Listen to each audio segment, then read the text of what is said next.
Olá, tudo bem com vocês? Hoje, dia 284 da nossa leitura da palavra, estamos dando início ao Novo Testamento. O Novo Testamento foi escrito aproximadamente entre 45 e 95 depois de Cristo, em grego koiné, que é o grego comum, a forma cotidiana da língua grega do primeiro século depois de Cristo. Ele é dividido em 5 partes: os Evangelhos, que vai de Mateus até João, a História, que é o livro de Atos dos Apóstolos, as Epístolas Paulinas, que são as cartas, que vai de Romanos até Filemon, as Epístolas Gerais, que são cartas que vão de Hebreus a Judas, e o livro de Profecia, que é o livro do Apocalipse. Os evangelhos nos dão 4 narrativas diferentes, mas não conflitantes, do nascimento, vida, ministério, morte e ressurreição de Jesus Cristo. Os evangelhos mostram como Jesus era o Messias prometido do Antigo Testamento e estabelecem as bases para o ensino do resto do Novo Testamento. O livro de Atos registra as obras dos apóstolos de Jesus, os homens que Jesus enviou ao mundo para proclamar o Evangelho da salvação. Atos nos fala do início da Igreja e do seu rápido crescimento no primeiro século depois de Cristo. As Epístolas Paulinas, escritas pelo apóstolo Paulo, são cartas para igrejas específicas que ensinam a doutrina cristã oficial e a prática que deve seguir essa doutrina. As Epístolas Gerais complementam as Epístolas Paulinas com ensino e aplicação suplementares. O livro do Apocalipse profetiza os eventos que irão ocorrer no fim dos tempos. O Novo Testamento nos fala da vida e depois morte de Jesus na cruz a nosso favor e qual deve ser a nossa resposta à sua morte. Ele se concentra em ensinar uma doutrina cristã sólida e os resultados práticos que devem seguir esse ensinamento. Bem, hoje nós iniciamos a leitura do livro de Mateus. E o Evangelho de Mateus é conhecido por esse nome porque foi escrito pelo apóstolo do mesmo nome. Como um apóstolo, Mateus escreveu este livro no início do período da Igreja, provavelmente por volta de 50 depois de Cristo. Esta foi uma época em que a maioria dos cristãos eram judeus convertidos. Assim, o foco de Mateus na perspectiva judaica neste evangelho é compreensível. O estilo do livro é exatamente o que seria esperado de um homem que já foi um cobrador de impostos. O livro é muito ordenado e conciso. Ao invés de escrever em ordem cronológica, Mateus organiza este evangelho através de 6 discursos. Como cobrador de impostos, Mateus tinha uma habilidade que torna seus escritos ainda mais emocionantes para os cristãos. Esperava-se que os coletores de impostos fossem capazes de escrever em uma espécie de taquigrafia, o que essencialmente significa que Mateus podia gravar as palavras de uma pessoa à medida que falavam, palavra por palavra. Essa capacidade significa que as palavras de Mateus não são apenas inspiradas pelo Espírito Santo, mas devem representar uma transcrição real de alguns dos sermões de Cristo. Por exemplo, o Sermão da Montanha, registrado nos capítulos 5 e 7, é quase certamente uma gravação perfeita daquela grande mensagem. Mateus tem a intenção de provar aos judeus que Jesus Cristo é o Messias prometido. Mais do que qualquer outro evangelho, Mateus cita o Antigo Testamento para mostrar como Jesus cumpriu as palavras dos profetas judeus. Mateus cita mais de 60 vezes passagens proféticas do Antigo Testamento, demonstrando como Jesus as cumpriu. Ele começa seu evangelho com a genealogia de Jesus, traçando sua linhagem até Abraão, o progenitor dos judeus, e usa muitas expressões familiares aos judeus. De lá, Mateus cita extensivamente os profetas, muitas vezes utilizando a frase como foi dito pelo profeta tal. Vários versículos referem-se às profecias do Antigo Testamento acerca de seu nascimento virginal, como vemos em Isaías 7,14, em Belém, como vemos em Miqueias 5,2, seu retorno do Egito após a morte de Herodes, em Oséias 11,1, seu ministério aos gentios, Isaías 9, 1 e 2, ou 60, 1 e 3, suas curas milagrosas do corpo e alma, Isaías 53, 4, suas lições na forma de parábolas, Salmos 78, 2, e sua entrada triunfal em Jerusalém, Zacarias 9, 9. O Evangelho de Mateus é uma excelente introdução aos ensinamentos fundamentais do cristianismo. Mateus é especialmente útil para a compreensão de como a vida de Cristo foi o cumprimento das profecias do Antigo Testamento.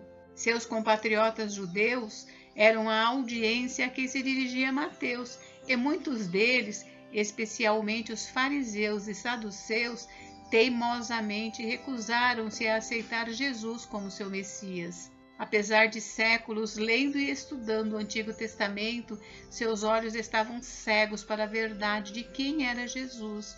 Jesus os repreendeu por seus corações duros e sua recusa em reconhecer aquele por quem supostamente estavam aguardando. Eles queriam um Messias em seus próprios termos, uma pessoa que cumprisse os seus próprios desejos e fizesse o que eles quisessem.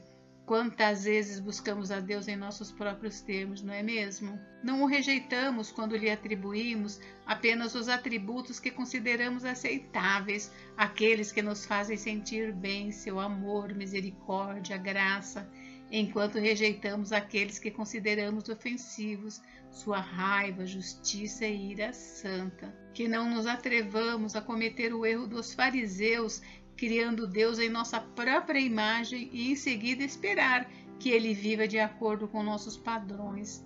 Tal Deus é nada mais do que um ídolo.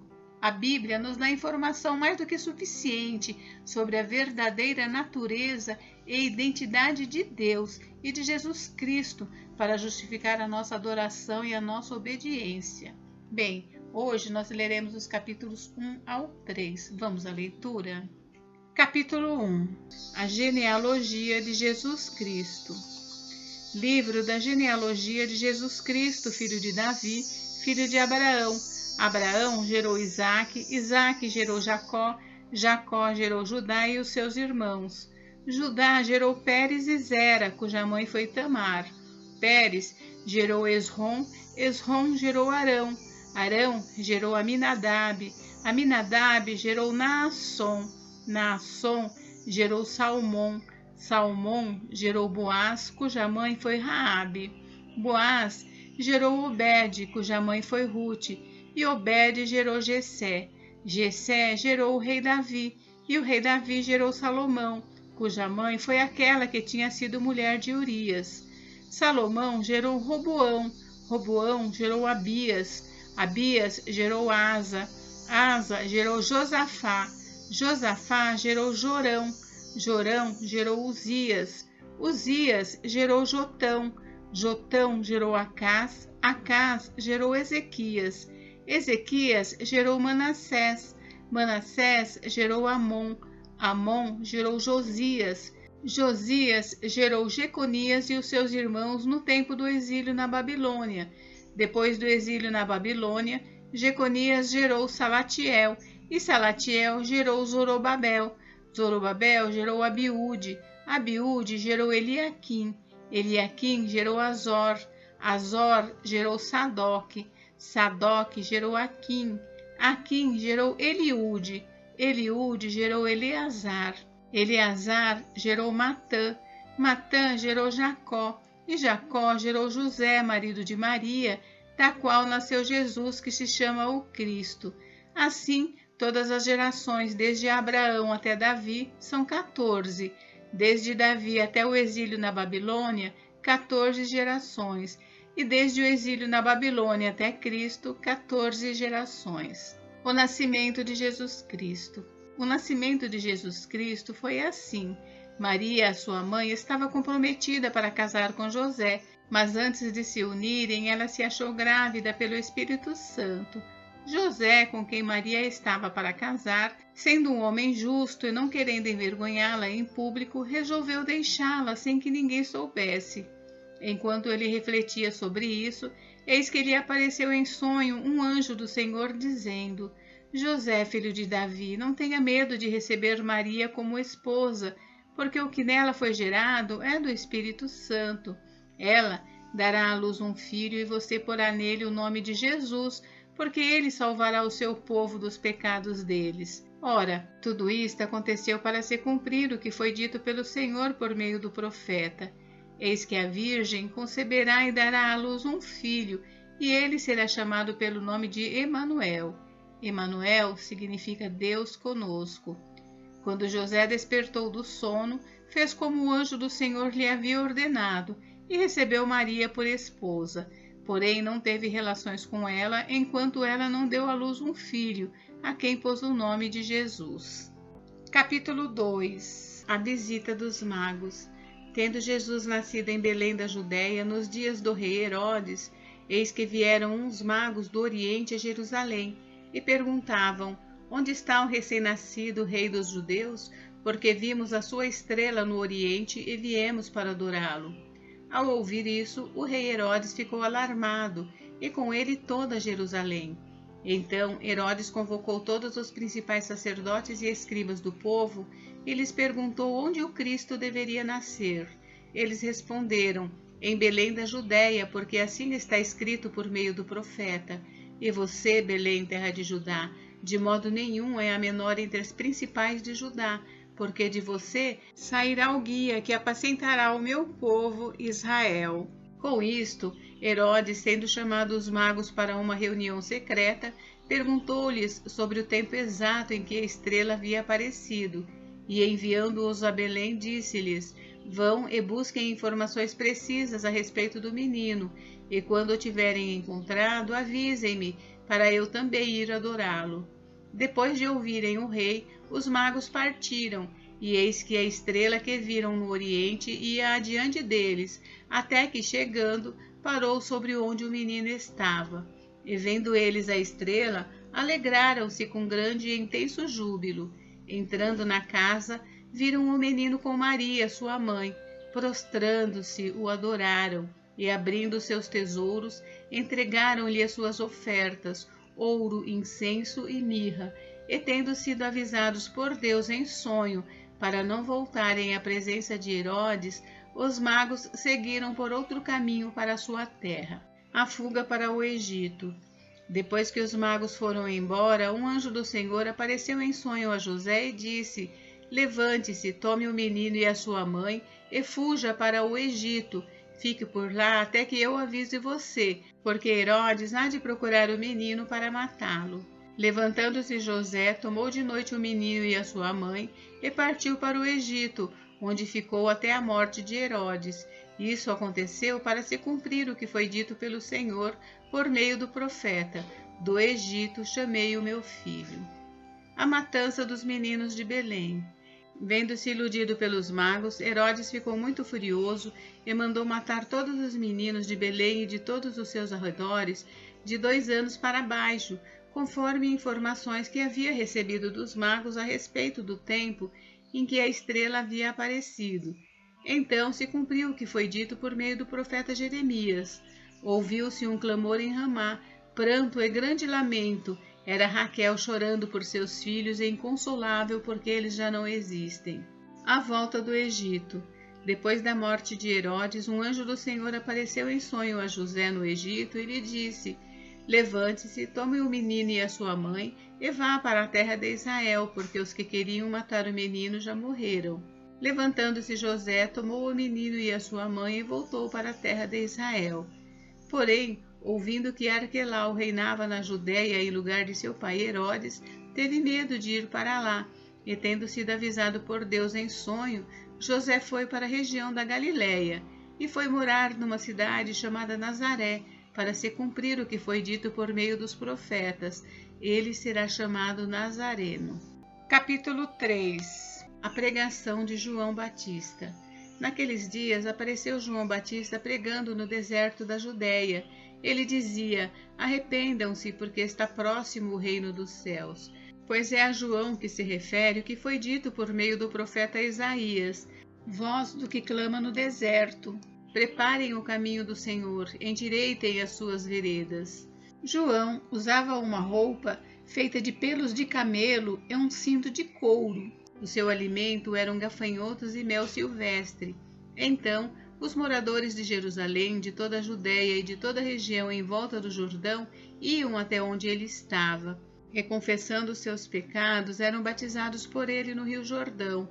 Quando João viu que muitos fariseus e saduceus vinham ao seu batismo, disse-lhes: raça de víboras, quem deu a entender que vocês podem fugir da ira que está por vir?